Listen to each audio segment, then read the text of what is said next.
The Hart Family. Tragedy, a dark secret behind the perfect image. At first glance, Jennifer and Sarah Hart appeared to be the epitome of love, kindness, and inclusivity. They were a married couple who had adopted 6 children, creating a seemingly happy and diverse family. They traveled frequently, posting pictures of smiling faces, warm embraces, and uplifting messages on social media. Their family was a symbol of hope, resilience, and unconditional love. In their Facebook posts, they shared heartwarming messages about their commitment to raising children from difficult backgrounds and giving them a second chance at life. They talked about love being stronger than hate, and how their family was built on the values of acceptance and compassion. To the world, the Harts were an inspiration, an example of what family should be. But behind the perfectly curated images and heartfelt captions lay a dark and horrifying reality, one that would end in an unspeakable tragedy. Jennifer and Sarah Hart met in college in South Dakota and soon became inseparable. Both women had troubled pasts, struggling with family rejection and personal issues. Their relationship became their refuge, and they built a life together, moving frequently in search of a fresh start. By 2006, they had started adopting children, presenting themselves as compassionate and progressive parents who wanted to give abandoned kids a better life. Their 6 adopted children, Marcus, Hannah, Devontae, Abigail, Jeremiah, and Sierra, were all Black, and the Harts often spoke about raising them in a loving, socially aware environment. To outsiders, the Hart family was special, a testament to diversity and acceptance. But behind closed doors, the children lived in a prison of fear, neglect, and abuse. The first cracks in the Hart family's image appeared in 2008 when their adopted daughter, Abigail, showed up at school with bruises.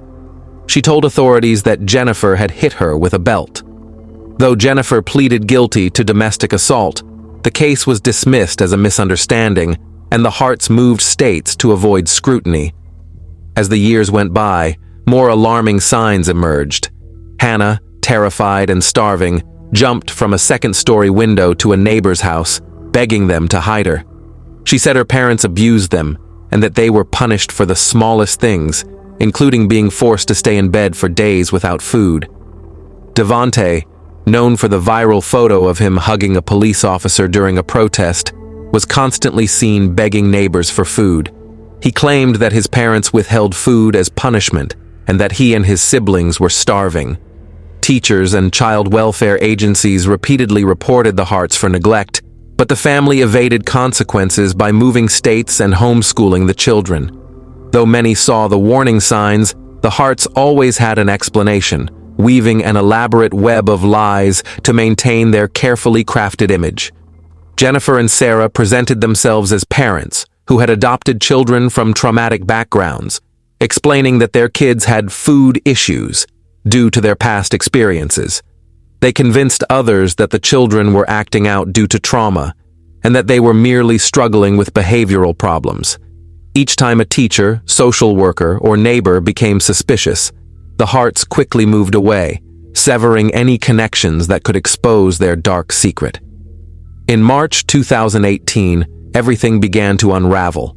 Reports of child abuse finally caught up with the Harts when authorities launched an investigation. A social worker visited their home, but Jennifer and Sarah refused to answer the door. The next morning, the Hart family vanished.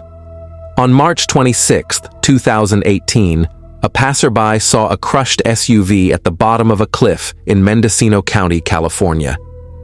The vehicle, a GMC Yukon, had plummeted 100 feet into the Pacific Ocean.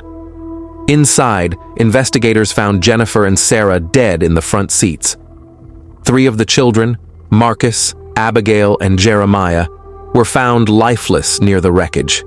3 others, Hannah, Devontae, and Sierra, were missing. Their bodies never fully recovered.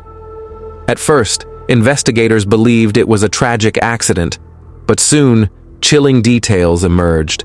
There were no skid marks, no signs of braking, Jennifer had deliberately driven the SUV off the cliff at full speed. Toxicology reports revealed that Jennifer was intoxicated, with a blood alcohol level well over the legal limit. Sarah and the children had high doses of diphenhydramine, Benadryl, in their systems, enough to make them drowsy or unconscious. A chilling search history was found on their computers.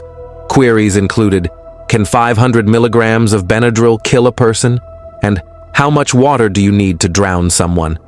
It became clear, Jennifer and Sarah had decided that if they couldn't keep up their illusion of a perfect family, no one would survive to expose the truth. Many theories emerged about what drove Jennifer and Sarah to murder their children and themselves. Some believe they feared losing control as authorities closed in.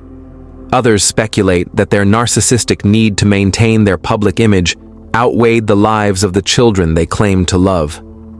It's believed that Jennifer, the more dominant partner, controlled Sarah and the children with an iron grip.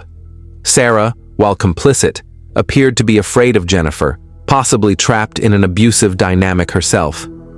Text messages recovered from Sarah's phone revealed that she had expressed fear over Jennifer's treatment of the kids, but rather than stopping the abuse, she participated in it, likely out of fear or manipulation. On that final day, as Jennifer drove toward the cliff, Sarah must have known what was about to happen. Did she try to stop it? Did the children cry out in terror? Did Devante, the boy whose hugs had once symbolized love, beg for his life in those final moments? The Hart family tragedy serves as a haunting reminder that not everything on social media is real. Behind perfectly filtered photos can lie darkness, manipulation, and unspeakable cruelty. Devante's famous photograph, the one of him hugging a police officer, once symbolized hope and unity. Now it's a chilling reminder of a boy desperately crying out for help in a world that refused to listen. Despite multiple reports of abuse and neglect, the warnings were ignored, allowing Jennifer and Sarah to continue their reign of terror until the very end. The children of the Hart family should have been protected. They should have had a chance to escape. Instead, they were silenced forever, their voices lost in the waves crashing against the Mendocino cliffs. Though their story ended in tragedy, their suffering should never be forgotten. Because sometimes, behind the smiles, behind the love, lurks a darkness no one wants to see, until it's too late. Their deaths were not just a loss for those who knew them, but a loss for all the children failed by a broken system. A system that ignored the warning signs. A system that let monsters like Jennifer and Sarah Hart go unchecked. Their names, Marcus, Hannah, Devante, Abigail, Jeremiah, Sierra, should be remembered. Not as the children of the Hart family, but as innocent lives stolen too soon.